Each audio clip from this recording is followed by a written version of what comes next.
Le professeur Cécédille et le docteur Grelette présentent les figures de style. Figure de style numéro 4, Anacolute.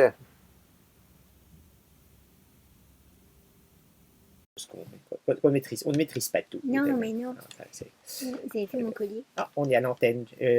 Bonjour. Bonjour, professeur Cécédille. Bonjour, docteur Grelette. Professeur Cécédille, quelle est notre figure de style du jour? Eh bien, Grelette, nous allons parler de l'anacolute. C'est un jure cher au capitaine Haddock. Oh, on dirait un mélange entre un poisson et un reptile, genre ça peut ramper, et un nageur en même temps. Ah bravo, docteur. Vous venez de faire une anacolute involontaire. Pensez-vous vraiment que je ne l'ai pas fait exprès? Oui, vous êtes une coquine. L'anacolute est une rupture dans la construction logique d'une phrase et à ce titre peut être considérée comme une faute de grammaire, bien que de grands auteurs en fissent usage. En fils. Parfaitement, en fils. Anacolute vient du grec, comme la plupart des noms de figures de style, et à son origine signifiait « qui ne suit pas ». Un autre exemple éventuellement? Ah bah oui, volontiers. Ce matin, en me levant, il pleuvait.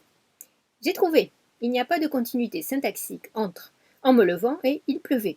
Normalement, la phrase il pleuvait aurait dû avoir comme sujet la personne qui se lève. Ou alors, il aurait mieux valu dire ce matin, à mon réveil, il pleuvait.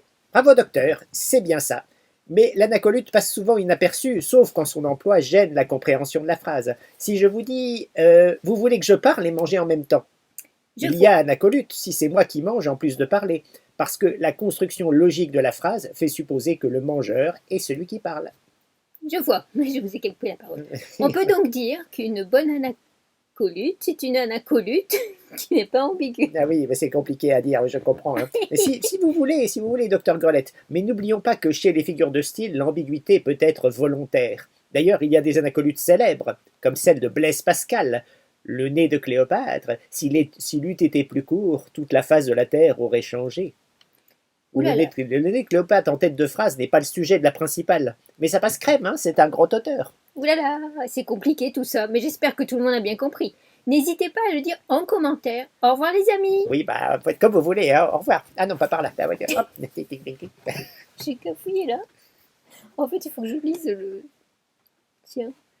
Enfin, que je le laisse filer et que je lise le mien avant. Ça ira? Faut refaire?